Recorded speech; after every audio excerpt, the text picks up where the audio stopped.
Bonsoir à tous, bienvenue, ravi de vous retrouver sur RTI2. Ouvrons ce flash d'information avec une tragédie. Un accident s'est produit hier dans le village de Tiaa, situé dans le département de Dabou. Une pirogue transportant 16 enfants de retour d'une activité spirituelle organisée chaque lundi des Pâques a chaviré dans la lagune.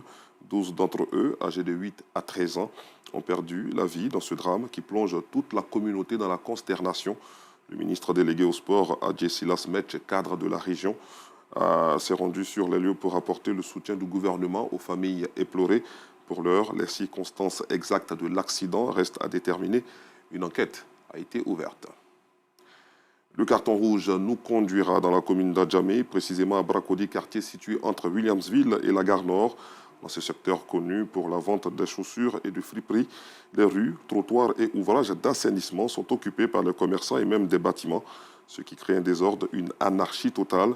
Face à cette situation qui n'émeut personne, la rédaction de RTI2 exprime sa colère par la voix de son rédacteur en chef, Pargasoro Kone. Le reportage de Théodore Zouzou, Kader Batil et Dieudonné Suloué vous sera proposé à 19h30. Direction à présent Port-Boué au quartier Orixte. Il était impossible de circuler librement. Il y a un mois, une tuyauterie d'eau endommagée avait fini par laisser l'eau couler, inondant le dit quartier. Après de nombreuses interpellations et surtout l'intervention de la rédaction de RTI2, des travaux ont été effectués. Un véritable ouf de soulagement pour les riverains qui vivent désormais un grand bonheur dans ce quartier, comme constaté par nos reporters Abdoulaziz Dahamé, Théodore Zouzou et Sidiki Ouattara. Le calvaire des habitants du quartier Orix dans la commune de Port-Boué est désormais un lointain souvenir. Hier encore, se déplacer dans ce quartier relevait du parcours du combattant. L'eau qui s'échappait d'une canalisation défectueuse de la Sodeci inondait les rues, perturbant ainsi le quotidien des habitants, ce qui était une entrave au bon déroulement de leurs activités. Aujourd'hui, grâce aux interpellations des riverains et à la médiatisation du problème par RTI2, il y a un mois, des mesures ont été prises. Les témoins sont unanimes.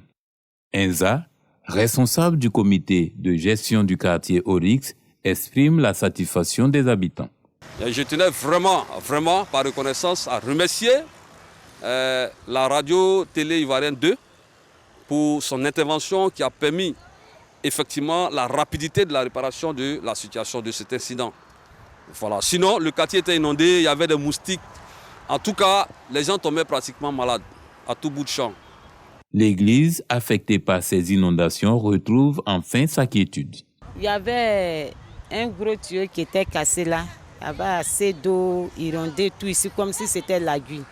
Donc, grâce à RTI, on a intervenu, qui sont arrivés. Effectivement, tout allait bien, il n'y a plus d'eau, ça s'est bien passé. Et nous voyons qu'en tout cas, on peut même passer. Sinon, avant, c'était la merde, on ne pourrait pas passer là. L'eau rentrait même dans l'église, la cour de l'église. On ne pouvait même pas passer, faire des cuites. Ce changement est également une aubaine pour les commerçants qui, durant des mois, ont vu leurs activités perturbées.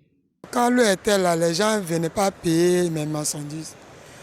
Mais vraiment, depuis ils ont arrangé là. En tout cas, on remercie Dieu. On leur dit merci aussi beaucoup. Maintenant, ça va beaucoup. Ça nous a vraiment fatigués. Bon, Dieu merci aujourd'hui. Ils étaient venus, ils ont filmé et ils ont montré. Bon, ça fait que vraiment aujourd'hui, il y a un soulagement pour nous. Parce que l'endroit est bien arrangé aujourd'hui. Ils sont venus, ils ont fait. Donc aujourd'hui, ça va. On arrive à travailler. Aujourd'hui, la joie est palpable sur le visage des riverains. À l'intérieur du pays, à l'instar du monde entier, la ville de Bouaké est en émoi depuis la nouvelle du rappel à Dieu du pape François. Toute la communauté religieuse pleure l'éminent homme de Dieu qui s'est érigé en véritable défenseur des pauvres. Le compte-rendu de Gervais Kouassi et Kader Sogodogo tout à l'heure dans la grande édition. À l'international à Accra, au Ghana, ce mardi marque le lancement officiel des 50 ans de la CEDEAO. Une cérémonie marquant le début des célébrations qui doivent durer toute l'année dans tous les pays membres. Une célébration qui s'est finalement faite sans représentation de l'Alliance des États du Sahel, malgré une invitation officielle de la part du président ghanéen. Hors du continent, deux hauts responsables du djihad islamique palestinien qui a pris part aux attaques du 7 octobre dernier ont été arrêtés en Syrie, a-t-on appris ce mardi. Les 2 hommes sont en détention depuis 5 jours. Leur arrestation montre la volonté du nouveau régime syrien de coopérer avec les Occidentaux. Je vous retrouve à 19h30.